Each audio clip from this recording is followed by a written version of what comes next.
Some parts of the car are all new, of course, the body and the interior. Some parts of the car are evolutionary, like the driveline and the frame and the suspension, but there really isn't any part of this car we haven't touched and improved, things that we could improve and wanted to improve.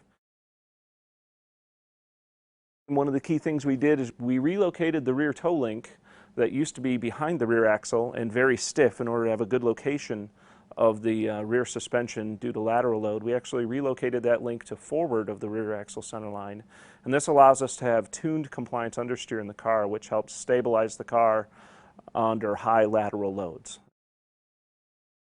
So we've gone from a 2000 vintage 3-channel Continental ABS system to a very much modern Bosch from their performance group BEG stability control system, which is a 4-channel ABS. We've got traction control, we've got stability control required by any vehicles sold after 2012, and launch control on the vehicle.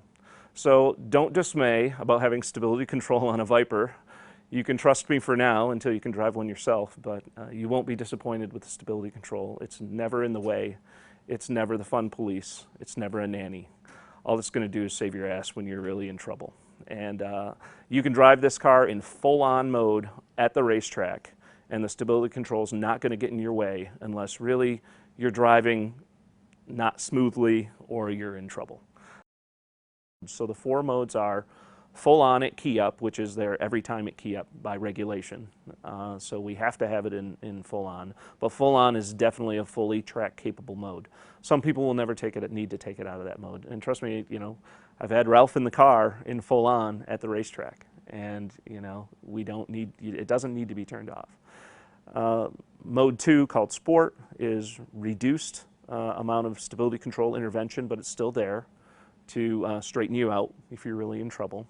And there's some traction control. It's really track mode traction control, but it's going to allow more wheel slip. And it's going to allow you to steer the car somewhat with the throttle more than it is in full on. And then track mode is stability control, reduced stability control only, and the 4th mode is full off. And then launch control is a 5th mode that's available in any one of those 4. Launch control, the button to actuate it is on the steering wheel, and in launch control, once you put it in that mode, the cluster will let you know you're in that mode. You push the clutch in, stick it in first gear, plant the throttle to the floor quickly, and the RPM will swing up to the set point that we want it to launch at, and let the clutch go. And it'll throttle control and do controlled wheel slip for maximum grip all the way through first gear until the car hooks up. And it's meant to be used on, optimum surfaces as well as some suboptimum surfaces. The thing about the Gen 5 is now we have the X-Brace under the hood, something that came directly out of racing Vipers, Comp Coupes, and the FIA series. The Comp Coupe and the GTSR had X-Braces under the hood closely, and that's for a reason.